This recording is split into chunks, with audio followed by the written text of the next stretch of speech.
ओम नमः शिवाय, जय महाकाल। दोस्तों, हम सब जानते हैं कि बैसाख का बहुत ही पवित्र महीना चल रहा है और एक बार फिर से महादेव का सबसे प्रिय प्रदोष का दिन आ गया है।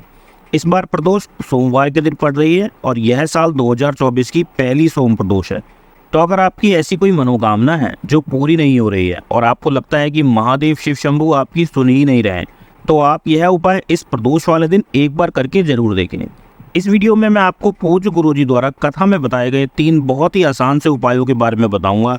हम सभी उपाय बिल्कुल विस्तार से समझेंगे, बस आपको ध्यान से सुनते जाना है और समझते जाना है। बहुत ही इंपॉर्टेंट वीडियो है, इसलिए उपाय को पूरा और सही से समझने के लिए वीडियो को लास्ट तक जरूर देखें। तो ये उपाय कैसे करने हैं, क्या करना है, सब बताऊंगा, इसलिए जल्दी से वीडियो को लाइक करके बेल नोटिफिकेशन को प्रेस करके वापस आ जाइए। और अगर पहली बार चैनल पर आए हैं तो प्लीज़ हमारे चैनल द बेलपत्र को सब्सक्राइब जरूर करें। ठीक है, तो सबसे पहले बात करते हैं अपने पहले उपाय के बारे में। यह उपाय आप सुबह करना चाहे तो सुबह करिए, शाम को करना चाहे तो शाम को करिए। अगर आपको लगता है कि आपकी किस्मत आपका साथ नहीं देती है, आपका कोई कार्य पूरा ही नहीं होता है, आपका हर काम अटक जाता है, शादी नहीं हो रही है, नौकरी नहीं लग रही है, कोई व्यापार शुरू करना है लेकिन नहीं हो पा रहा है, तो प्रदोष का यह उपाय आपको जरूर करना चाहिए। इस उपाय के लिए आपको लेनी है एक सुंदर सी बेलपत्र। ध्यान रखना है कि बेलपत्र खंडित ना हो और कहीं से भी कटी फटी नहीं होनी चाहिए। इसके साथ आपको लेना है अपने घर का एक कलश जल। अब ये दोनों चीजें लेकर आपको पहुंच जाना है बेलपत्र के पेड़ के पास। यहाँ आपको उत्तर दिशा की तरफ मुंह करके बेलपत्र के पेड़ के नीचे बैठ जाना है। ध्यान रखना है कि यहाँ आपको कुछ भी चढ़ाना नहीं है। अब आप जो बेलपत्र लेकर गए हैं उसे अपने दाहिने हाथ में रख लेना है। बेलपत्र हाथ पर कैसे रखना है ध्यान से समझना। देखिए, जैसा आपको स्क्रीन पर दिख रहा है, आपको बेलपत्र की डंडी रखनी है अपनी बीच वाली उंगली पर और बाकी दोनों पत्तियां रहेंगी आपकी हथेली पर, और बेलपत्र की जो डंडी रहेगी वो रहेगी आपकी तरफ। बेलपत्र का चिकना हिस्सा रहेगा नीचे की तरफ। ऐसे करके आपको बेलपत्र अपने हाथ पर रखना है और भगवान भोलेनाथ का आपको जो भी मंत्र आता है, चाहे ओम नमः शिवाय, चाहे श्री शिवाय नमस्तुभ्यम, चाहे नमः शिवाय, जो भी मंत्र आपको आता है उसका आपको 108 बार जाप करना है। आपको 108 बार मंत्र का जाप करना है और उसके बाद अपना नाम और गोत्र बोलकर बेलपत्र के पेड़ के नीचे आपको माथा टेकना है, धूप लगाना है, समझ गए। और उसके बाद इस बेलपत्र को लेकर और कलश का जल लेकर आपको जाना है महादेव के मंदिर में शिवलिंग के पास। अब उत्तर दिशा की तरफ आपका मुख होना चाहिए और आप जो एक बेलपत्र लेके आए हैं उसे महादेव के शिवलिंग पर अपनी परेशानी कहते हुए समर्पित कर देना है। ध्यान रखना है कि जब आप बेलपत्र शिवलिंग पर चढ़ाएंगे तो बेलपत्र की डंडी आपकी तरफ होनी चाहिए। अब आपके पास जो एक कलश जल है उसे इसी बेलपत्र के ऊपर समर्पित कर देना है। अब जो जल जलाधारी से बहकर नीचे गिरेगा उसे अपने दाहिने हाथ में थोड़ा सा जल लेकर अपनी दोनों आंखों पर लगाना है और फिर इसका आचमन कर लेना है। अब आपको थोड़ी देर मंदिर में बैठना है और महादेव को निहारते हुए फिर से अपने मन की बात महादेव से कह देनी है। महादेव से आपको विनती करनी है कि वह आपकी मनोकामना को पूरा करे और उसके बाद आपको अपने घर वापस आ जाना है।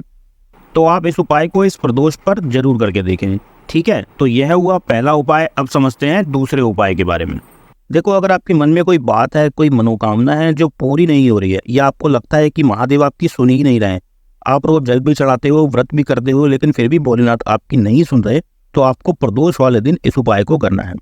आपको पता ही होगा कि जब हम अपने घर का जल महादेव पर चढ़ाते हैं, समर्पित करते हैं, तो हम महादेव को, भोलेनाथ को अपने घर का पता बताते हैं। ठीक है, इसके अलावा आपको एक दीपक तैयार कर लेना है। चाहे तो आप मिट्टी का दीपक ले लीजिए और चाहे तो आप आटे का दीपक बना लीजिए। इस दीपक में आपको घी भर लेना है। कौन सा घी लेना है? तो इसमें आपको गाय का घी इस्तेमाल करना है और इसमें आपको लगानी है गोलबाती।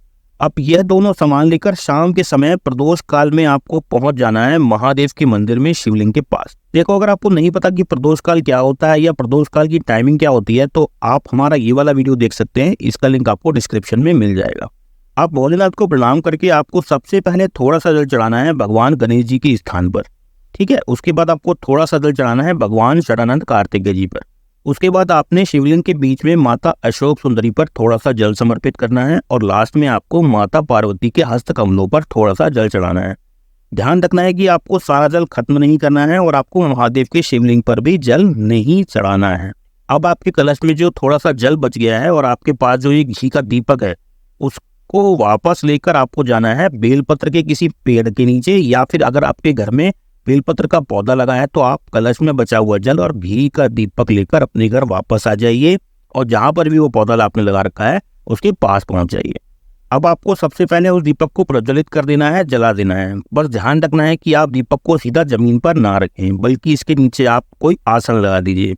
तो आपको आसन लगाने के लिए आप चाहे तो थोड़े से गेहूं के दाने रख सकते हैं, चाहे चावल के दाने रख दीजिए और उनके ऊपर दीपक को रखकर प्रज्वलित कर दीजिए। अब आपके कलश में जो बचा हुआ जल है उसे श्री शिवाय नमस्तुभ्यम मंत्र का स्मरण करते हुए आपको बेलपत्र के पेड़ या पौधे की जड़ में समर्पित कर देना है। देखिए, शिवलिंग पर जल न चढ़ाने वाला यह उपाय सही से क्रम समझ के ही करना है, लेकिन इसका मतलब ये नहीं कि आपको शिवलिंग पर अब जल ही नहीं चढ़ाना है। आप जैसे अब तक शिवलिंग पर जल चढ़ाते आ रहे हैं वैसे ही आपको आगे भी करना है। बस प्रदोष वाले दिन इस उपाय में आपको शिवलिंग पर जल नहीं चढ़ाना है। इस उपाय को जरूर करके देखना, आपकी मनोकामना जरूर पूरी होगी। तो ये हो गया दूसरा उपाय। अब समझते हैं तीसरे उपाय के बारे में। देखो, अगर आपके परिवार में, रिश्तेदारी में या पड़ोस में किसी मित्र के यहाँ कोई ऐसा व्यक्ति है जो हमेशा बीमार ही रहता है और कितनी भी दवा खा ले, कितनी भी डॉक्टर बदल ले, लेकिन उसे दवाई लगती नहीं है, दवाइयाँ काम ही नहीं करती, तो फिर कैसी भी बड़ी से बड़ी बीमारी को खत्म कर देगा प्रदोष का ये बहुत ही अद्भुत सा उपाय है। आइए समझते हैं। अगर आपको वीडियो अच्छी लग रही है तो इसे अभी लाइक कर दीजिए और अभी तक अपने चैनल को सब्सक्राइब नहीं किया है तो सभी भाई बहन प्लीज चैनल को सब्सक्राइब जरूर करें। देखो, जैसे आपको स्क्रीन पर दिख रहा है, इस उपाय के लिए आपको एक बेल का फल लेना है। अब इस बेल के फल के अंदर का गूदा आपको निकाल लेना है और आपके घर में किसी भी बर्तन में थोड़ा पानी भर के उसमें इस गूदे को डालकर 2 से 4 घंटे के लिए छोड़ देना है। 2-4 घंटे बाद आपको इस गूदे को पानी के अंदर ही अपने हाथों से अच्छी तरीके से मथ लेना है, जिससे इस बेल के फल का जूस जैसा बन जाएगा। अब आपको लेना है एक कलश और उसमें अपने घर का साफ जल भर लेना है। साथ ही एक खाली बर्तन लेना है, जैसे कोई कटोरी या कोई अन्य बर्तन ले सकते हैं आप। अब ये सभी सामान लेकर आपको प्रदोष वाले दिन शाम के समय प्रदोष काल में पहुंच जाना है महादेव के मंदिर में, शिवलिंग के पास।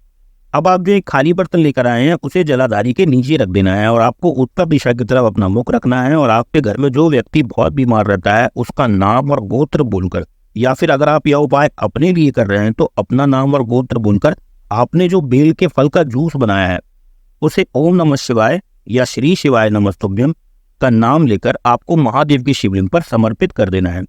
अब आपके पास जो एक कलश शुद्ध जल है उसे भी महादेव की शिवलिंग पर समर्पित कर देना है। अब आपने जो एक खाली बर्तन जलाधारी के नीचे लगाया था, ये बेल के फल का जूस और जल का मिश्रण उस बर्तन में इकट्ठा हो जाएगा। आपको महादेव को प्रणाम करके यह बर्तन उठा लेना है और इसे अपने घर पे वापस ले आना है। अब जो भी व्यक्ति बीमार है, दवाई खाने से आधे घंटे पहले आपको भगवान कुंडकेश्वर महादेव का स्मरण करके इस थोड़े से जल का आचमन करवा देना है उस व्यक्ति को, और उसके आधे घंटे बाद उस व्यक्ति को दवा देनी है। यकीन मानिए, जिस व्यक्ति को दवाइयाँ काम नहीं करती हूँ या उसकी बीमारी ठीक ही नहीं होती हो, तो यह उपाय करने से उसे दवाइयाँ भी लगेंगी और बहुत जल्दी वो बिल्कुल स्वस्थ भी हो जाएगा। बहुत ही सुंदर उपाय है, इसलिए एक बार करके जरूर देखिएगा। प्रदोष के दिन जो भी इन उपायों को करता है उन्हें इसका फल जरूर मिलता है। आशा है आपको सभी उपाय सही से समझ आए होंगे। अगर वीडियो पसंद आई हो तो इसे लाइक करके अपने दोस्तों मित्रों के साथ शेयर जरूर करें। अगर आप पहली बार हमारी वीडियो देख रहे हैं तो प्लीज़ हमारे चैनल द बेलपत्र को सब्सक्राइब जरूर करें। अगर आप कुछ पूछना चाहते हैं तो कमेंट बॉक्स में पूछ सकते हैं। इसके अलावा आप हमारी सभी वीडियोज़ व्हाट्सएप और टेलीग्राम पर भी देख सकते हैं, उसका लिंक आपको डिस्क्रिप्शन में मिल जाएगा। अब मैं आपसे मिलूंगा अगली वीडियो में, तब तक हर हर महादेव।